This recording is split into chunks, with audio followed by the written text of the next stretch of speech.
Good evening, YouTube. Hardball Crazy come back with the video. This is Derek. Got a special mail day. First of all, I would like to thank John Mangini for allowing me to be on a live cast with him last night on here. We talked obscure players, talked about baseball history and life in general, all type of stuff. Good time. We talked for a good 2 hours. We were probably that 2 hours flew right by, and it was enjoyable to watch. And thank you for the people who came in and listened. The only reason we stopped there was because my battery just completely died. And it's a good time, and hopefully we'll do it again. And on today's mail day, he mentioned last night in the stream that he got his first Zeenut card in of Wilbur Cooper, former Pirate pitcher, perhaps the greatest Pirate pitcher of all time. He's a Pirate expert. He may know. I won't argue with him. But today I had one ordered too, and today I got mine in the mail today. It's a special one, something I've been looking for a while. I'll explain it to you in a bit. But as you see by the title, the also theme of it is the 4,000 Hit Club. This member, I got the card in today's mail, is a member of the 4,000 Hit Club. You know the 4,000 Hit Club as basically Ty Cobb and Pete Rose officially in Major League Baseball. If you include all professional baseball, including minor league baseball in the U.S., if you want to include Japan, if you want to include the winter leagues, if you want to include the Negro Leagues, which is now officially, of course, Major League Baseball, and any other professional league, with Japan, Korea, Mexico, whatever country, there are officially 8 players in that group. I have a card of 7 of them playing days. You probably can guess which one I don't have. According to Wikipedia, there's a 9th player on the list. Is Minnie Minoso. He could, but according to Baseball Reference, he's shy of it. These are the guys confirmed by the Baseball Reference that have 4,000 career professional hits. Minoso, in the Negro Leagues, they're still compiling stats for official games. They do not include in those stats exhibition games. They don't include barnstorming games. So Minoso might end up, if you count everything, 4,000 hits, and they're still finding box scores, and so that's not an official end-all, be-all finished stat for those Negro Leaguers. But I'm just doing the 8 here that are official right now. If you want to include Minoso, I am totally fine with that. And of course, Wikipedia also mentioned that possibly Sam Crawford and Jake Beckley is also included, but the minor league stats from way back then, over 100 years ago, cannot be confirmed to how many hits. So these are the 8 official hits, 8 official players who you go on Baseball Reference right now, and you can see they had 4,000 career hits. First of all, the non guy I don't have a playing card of, but that is one of my favorite purchases of this past year, is my Ty Cobb bat card. Got a great deal at the local card shop, in my local mall here. And Ty Cobb, of course, we all know, had the record for many years until this gentleman here, Pete Rose, broke it. And the other one we know, if you combine MLB and the Japanese League, Ichiro, I think, has more than both of those 2 players combined. So we all know about those 3, right? No big surprises.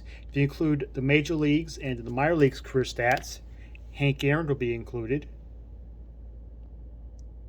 I don't think you probably add a few to the Negro Leagues too, because the Seams head in Baseball Reference only stopped at 48, and he debuted after the Negro Leagues after 48. So you might have to throw some more hits in there.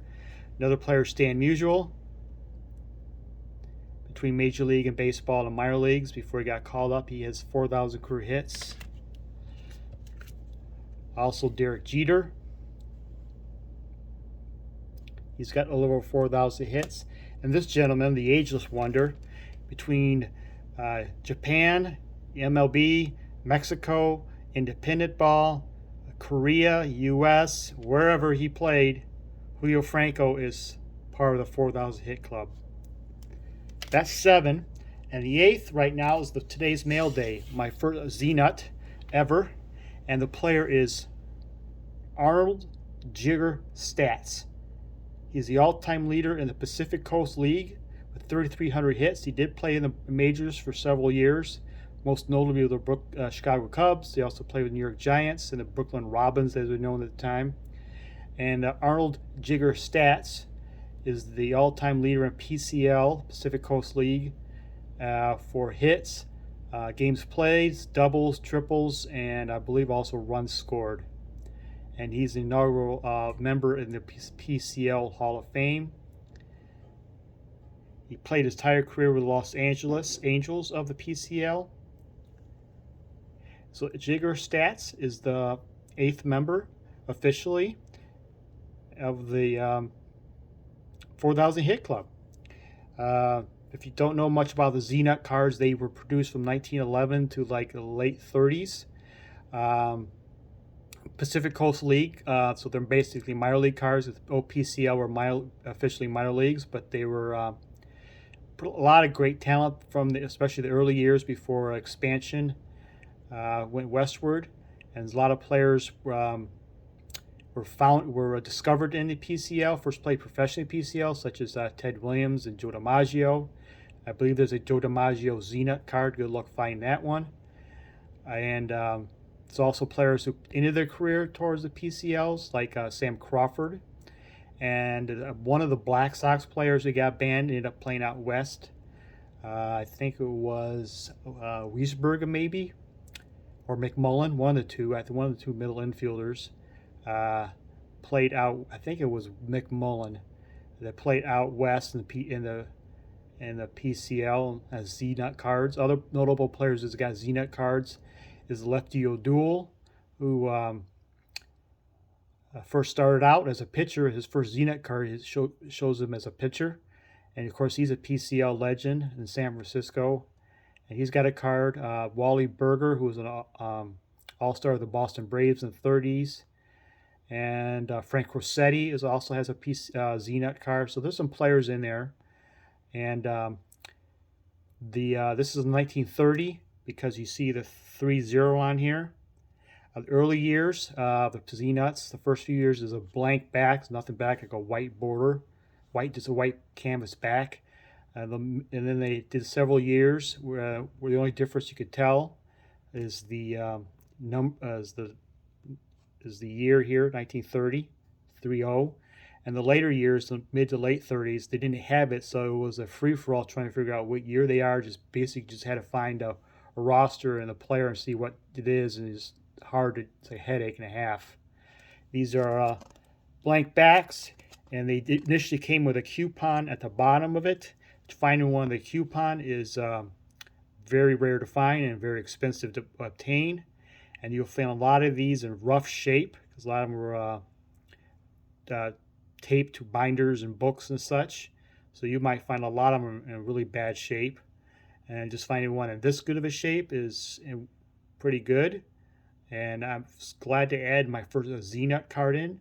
I've been wanting a Zeenut card, and I wanted one somebody who's specifically historically significant in the PCL, make it the Zeenut card a little more special. There's a couple other players I wouldn't mind having Lefty O'Doul PCL Zeenut card. There's a former Tiger player I want to get. I don't have a card of yet. He's a PCL Hall of Famer also. I want to get him. There's another player. I'm trying to think of his name. Name is he was like the all-time home run leader, and it's Buzz Arlet. He's in the set. He was like the all-time home run leaders in baseball history for the longest time until I think Mike Hessman of a few years ago broke his record. So he's a known player and it has some value in the Zeenut card checklists of over the years. So that's my 4,000 Hit Club and special mail day. Thank you all for watching, and y'all have a good night.